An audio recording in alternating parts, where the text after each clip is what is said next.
Hello friends, ಎಲ್ರಿಗೂ ನಮಸ್ಕಾರ. ಇವತ್ತು ನಾನು ಫಾರಂ ಕೋಳಿ ಸಾಂಬಾರು ಹೇಗೆ ಮಾಡೋದು ಅಂತ ತೋರಿಸ್ಕೊಡ್ತಾ ಇದ್ದೀನಿ ಫ್ರೆಂಡ್ಸ್. ನೀವು ಟ್ರೈ ಮಾಡಿ ನಾನು ಹೇಗೆ ಮಾಡಿದ್ದೀನಿ ಅಂತ. ಇದು ತುಂಬ ಟೇಸ್ಟಾಗೂ ಇರುತ್ತೆ. ಇದು ಮುದ್ದೆಗೆ ಒಳ್ಳೆ ಕಾಂಬಿನೇಷನ್ ಇದು ಚಿಕನ್ ಸಾಂಬಾರು. ಫಸ್ಟು ಇದಕ್ಕೆ ಮಸಾಲೆ ಎಲ್ಲ ರೆಡಿ ಮಾಡ್ಕೊಳ್ಳೋಣ.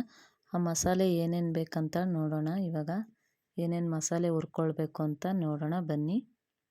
ಇವಾಗ ಕುಕ್ಕರ್ಗೆ ಎಣ್ಣೆ ಹಾಕ್ಕೊಳ್ತಾ ಇದ್ದೀನಿ. ಇವಾಗ ಎಣ್ಣೆ ಹಾಕ್ಕೊಂಡು 2 ಪಲಾವ್ ಎಲೆ ಮತ್ತು ಚಕ್ಕೆ ಒಂದು 3 ಪೀಸ್ ಹಾಕ್ಕೊಳ್ತಾ ಇದ್ದೀನಿ. ಲವಂಗ ಒಂದು 6 ಪೀಸ್ ಹಾಕ್ಕೊಳ್ತಾ ಇದ್ದೀನಿ. ಧನಿಯಾ ಕಾಳು ಬಂದು ಒಂದು 2 ಸ್ಪೂನು ಹಾಕ್ಕೊಳ್ತಾ ಇದ್ದೀನಿ. ಹಾಕ್ಕೊಂಡು ಫ್ರೈ ಮಾಡ್ಕೊಳ್ಳೋಣ. ಫ್ರೈ ಮಾಡಿಕೊಂಡು ಇವಾಗ ಒಣಗಿದ ಮೆಣಸಿನ್ಕಾಯಿ ಒಂದು 8 ಹಾಕ್ಕೊಂಡಿದ್ದೀನಿ. ಬ್ಯಾಡಗೆ ಮೆಣಸಿನ್ಕಾಯಿ 4. ಇದನ್ನು ಹಾಕ್ಕೊಂಡು ಫ್ರೈ ಮಾಡ್ಕೊಳ್ಳೋಣ. ಸ್ವಲ್ಪ ಕೆಂಪಗೆ ಫ್ರೈ ಮಾಡ್ಕೊಳ್ಬೇಕು. ಈರುಳ್ಳಿ ಹಾಕ್ಕೊಳ್ತಾ ಇದ್ದೀನಿ. ಈರುಳ್ಳಿ ಹಾಕ್ಕೊಂಡು ಫ್ರೈ ಮಾಡ್ಕೊಳ್ಳೋಣ. ಕೆಂಪಗಾಗೋವರೆಗೂ ಫ್ರೈ ಮಾಡ್ಕೊಳ್ಳೋಣ. 1 ಸ್ಪೂನು ಗಸಗಸೆ, 1 ಸ್ಪೂನ್ ಹುರ್ಗಡ್ಲೆ ಫ್ರೈ ಮಾಡ್ಕೊಳ್ಬೇಕು. ಇವಾಗ ಹಾಕ್ಕೊಂಡು ಸ್ವಲ್ಪ ಫ್ರೈ ಮಾಡಿಕೊಂಡು ತೆಂಗಿನಕಾಯಿ, ಹಸಿ ತೆಂಗಿನಕಾಯಿ ಹಾಕ್ಕೊಳ್ತಾ ಇದ್ದೀನಿ. ಹಸಿ ತೆಂಗಿನಕಾಯಿ ಹಾಕ್ಕೊಂಡು ಫ್ರೈ ಮಾಡ್ಕೊಳ್ತಾ ಇದ್ದೀನಿ. ಅರಿಶಿನ 1 ಟೀ ಸ್ಪೂನ್ ಅರಿಶಿನ ಹಾಕ್ಕೊಂಡು ಫ್ರೈ ಮಾಡ್ಕೊಳ್ಳೋಣ. ಇವಾಗ ಪುದೀನ ಸೊಪ್ಪು ಹಾಕ್ಕೊಂಡು ಫ್ರೈ ಮಾಡ್ಕೊಳ್ಳೋಣ. ಸ್ವಲ್ಪ ಹಸಿ ವಾಸನೆ ಹೋಗೋವರೆಗೂ ಫ್ರೈ ಮಾಡ್ಕೊಳ್ಬೇಕು. ಹಸಿಮೆಣ್ಸಿನ್ಕಾಯಿ 4 ಹಾಕ್ಕೊಳ್ತಾ ಇದ್ದೀನಿ ಮತ್ತು ಕೊತ್ತಂಬರಿ ಸೊಪ್ಪು ಹಾಕ್ಕೊಂಡು ಫ್ರೈ ಮಾಡ್ಕೊಳ್ಬೇಕು. ಟೊಮೆಟೊ 1-2 ತೊಗೊಂಡಿದ್ದೆ. ಇದಕ್ಕೆ ಜಾಸ್ತಿ ಹುಳಿನೂ ಹಾಕಬಾರ್ದು. ಚಿಕನ್ ಸಾಂಬಾರಿಗೆ 1-2 ಟೊಮೆಟೊ ಆದರೆ ಸಾಕು. ದಪ್ಪಗೆ ಹೆಚ್ಚಿಟ್ಕೊಂಡಿದ್ದೆ. ಇದನ್ನು ಸ್ವಲ್ಪ ಮೆತ್ತಗಾಗೋವರೆಗೂ ಫ್ರೈ ಮಾಡ್ಕೊಳ್ಳೋಣ. 1 ಸ್ಪೂನ್ ಖಾರದ ಪುಡಿ ಹಾಕ್ತಾಯಿದ್ದೀನಿ. 1 ಟೀ ಸ್ಪೂನ್ ಗರಂ ಮಸಾಲೆ ಮತ್ತು 2 ಸ್ಪೂನು ಧನಿಯಾ ಪುಡಿ ಹಾಕ್ತಾಯಿದ್ದೀನಿ. ಇದನ್ನು ಹಾಕ್ಕೊಂಡು ಸ್ವಲ್ಪ ಫ್ರೈ ಮಾಡ್ಕೊಳ್ಳೋಣ. ಹಸಿ ವಾಸನೆ ಹೋಗೋವರೆಗೂ ಫ್ರೈ ಮಾಡ್ಕೊಳ್ಳೋಣ. ಇವಾಗ ಒಂದು ಪ್ಲೇಟಲ್ಲಿ ಇದನ್ನು ಹಾಕ್ಕೊಳ್ಳೋಣ. ಸ್ವಲ್ಪ ಆರಿದ್ಮೇಲೆ ರುಬ್ಕೊಳ್ಬೇಕು. ಇವಾಗ ಅದೇ ಕುಕ್ಕರಲ್ಲಿ ಎಣ್ಣೆ ಹಾಕ್ಕೊಳ್ತಾ ಇದ್ದೀನಿ ಒಗ್ಗರಣೆಗೆ. ನಾವು ಜಾಸ್ತಿ ಎಣ್ಣೆ ಹಾಕೋ ಅವಶ್ಯಕತೆ ಏನಿಲ್ಲ ಫ್ರೆಂಡ್ಸ್. ಯಾಕಂದರೆ ಚಿಕನಲ್ಲಿ ಮೊದಲೇ ಅದು ಜಿಡ್ಡಿನಂಶ ಇರುತ್ತೆ, ಕೊಬ್ಬಿನಂಶ.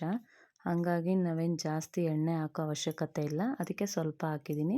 ಇವಾಗ 2 ಪಲಾವ್ ಎಲೆ ಹಾಕ್ಕೊಳ್ಳೋಣ ಒಗ್ಗರಣೆಗೆ. ಪಲಾವ್ ಎಲೆ ಹಾಕಿ ಇವಾಗ ಕಸ್ತೂರಿ ಮೇಥಿ ಸ್ವಲ್ಪ ಹಾಕ್ಕೊಳ್ಳೋಣ. ಹಾಕ್ಕೊಂಡು ಫ್ರೈ ಮಾಡ್ಕೊಳ್ಬೇಕು.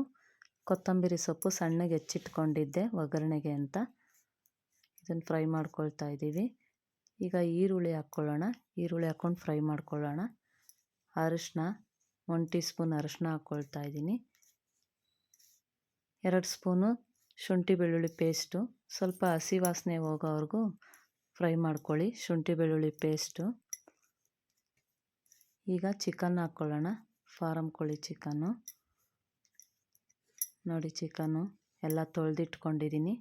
ಒಂದು 3 ಸಲ ತೊಳೆದಿಟ್ಕೊಂಡಿದ್ದೀನಿ ಚಿಕನ್ನ.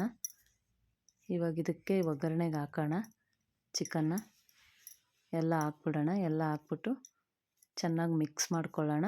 ರುಚಿಗೆ ತಕ್ಕಷ್ಟು ಉಪ್ಪು ಹಾಕ್ಕೊಂಡು ಚೆನ್ನಾಗಿ ಸ್ವಲ್ಪ ಹಸಿ ವಾಸನೆ ಹೋಗೋವರೆಗೂ ಚಿಕನ್ನ ಫ್ರೈ ಮಾಡ್ಕೊಳ್ಳೋಣ. ಚೆನ್ನಾಗಿ ಮಿಕ್ಸ್ ಮಾಡಿಕೊಂಡು ಫ್ರೈ ಮಾಡ್ಕೊಳ್ಳೋಣ. ಇವಾಗ ಇದು ಮಸಾಲೆ ಎಲ್ಲ ಆರಿದೆ. ಮಿಕ್ಸಿಗೆ ಹಾಕ್ಕೊಳ್ಳೋಣ. ಮಿಕ್ಸಿಗೆ ಹಾಕ್ಕೊಂಡು ನೈಸಕ್ಕೆ ರುಬ್ಕೊಳ್ಳೋಣ. ಈಗ ಚಿಕನ್ ಫ್ರೈ ಮಾಡ್ಕೊಂಡಿದ್ದೀವಲ್ಲ, ಅದಕ್ಕೆ 1 ಸ್ಪೂನು ಖಾರದ ಪುಡಿ ಹಾಕ್ಕೊಳ್ಳೋಣ. 1 ಸ್ಪೂನು ಧನಿಯಾ ಪುಡಿ ಹಾಕ್ಕೊಳ್ತಾ ಇದ್ದೀನಿ. ಯಾಕಂದರೆ ಮಸಾಲೆಗೂ ನಾನು ಒಣಗಿದ ಮೆಣಸಿನ್ಕಾಯಿ, ಖಾರದ ಪುಡಿ, ಧನಿಯಾ ಪುಡಿ ಎಲ್ಲ ಹಾಕಿದ್ದೆ. ಹಾಗಾಗಿ ಇದಕ್ಕೆ ನಾನು 1 ಸ್ಪೂನೇ ಹಾಕ್ಕೊಳ್ತಾ ಇದ್ದೀನಿ. ಸ್ವಲ್ಪ ಚಿಕನ್ಗೆ ಖಾರ ಉಪ್ಪೆಲ್ಲ ಹಿಡೀಲಿ ಅಂತ ಹಾಕ್ಕೊಳ್ತಾ ಇದ್ದೀನಿ. ನೋಡಿ ಇವಾಗ ಮಸಾಲೆ ಆರಿದೆ. ಇವಾಗ ರುಬ್ಕೊಳ್ಳೋಣ ಇದನ್ನು. ಚಿಕನ್ನು ಬೇಯಿಸುವಾಗ ನೀವು ಒಂದು 4 ಆಗಲಿ 5 ವಿಷಿಲಾಗಲಿ ಹಾಕಿಸ್ಬೇಕು ಫ್ರೆಂಡ್ಸ್. ಯಾಕಂದರೆ ಅದು ತುಂಬ ಗಟ್ಟಿ ಇರುತ್ತೆ ಚಿಕನ್ನು, ಅದಕ್ಕೋಸ್ಕರ. ಇವಾಗ ಮಸಾಲೆಗೆ ನೀರು ಹಾಕ್ಕೊಳ್ತಾ ಇದ್ದೀನಿ ರುಬ್ಬಕ್ಕೆ. ಇವಾಗ ನೈಸಿಗೆ ರುಬ್ಕೊಂಡು ಬಿಡೋಣ. ಮಸಾಲೆ ದಪ್ಪ ಇರಬಾರ್ದು, ನೈಸಿಗೆ ರುಬ್ಕೊಳ್ಬೇಕು. ಆವಾಗೇ ಟೇಸ್ಟ್ ಚೆನ್ನಾಗಿರುತ್ತೆ ಫ್ರೆಂಡ್ಸ್.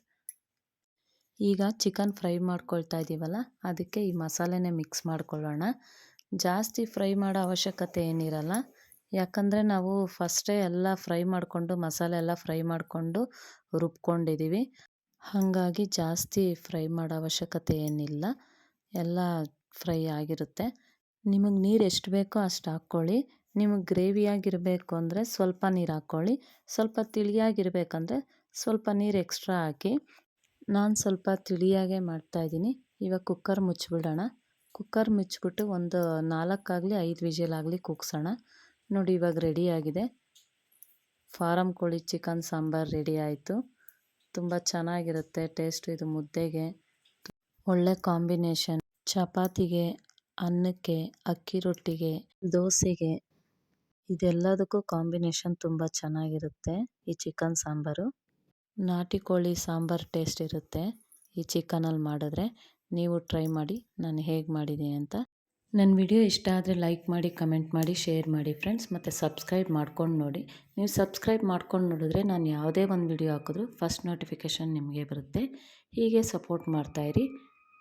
ಮೋಟಿವೇಶನ್ ವರ್ಲ್ಡ್ ಮೈ ಕವರ್ ಅದೊಂದು ಚಾನಲ್ ಇದೆ. ಮತ್ತು ಇನ್ನೊಂದು ಗೃಹಿಣಿ ಟೈಲರಿಂಗ್ ಚಾನಲ್ ಅಂತ ಒಂದಿದೆ. ಅದರಲ್ಲಿ ನಾನು ಸ್ಟಿಚ್ ಮಾಡೋದು, ಬಟ್ಟೆ ಬ್ಲೌಸ್ ಸ್ಟಿಚ್ ಮಾಡೋದು ಮತ್ತು ಟೈಲರಿಂಗ್ದು ಟಾಪ್ ಸ್ಟಿಚ್ ಮಾಡೋದು ಅದನ್ನೆಲ್ಲ ಹಾಕ್ತೀನಿ.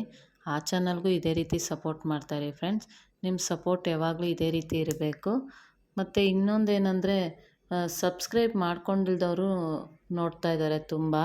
ಆದರೆ ಸಬ್ಸ್ಕ್ರೈಬ್ ಮಾಡ್ಕೊಂಡಿರೋರು ನೋಡ್ತಾ ಇಲ್ಲ. ದಯವಿಟ್ಟು ಎಲ್ಲರೂ ನೋಡಿ ಫ್ರೆಂಡ್ಸ್, ಸಬ್ಸ್ಕ್ರೈಬ್ ಮಾಡ್ಕೊಂಡು ನೋಡಿ.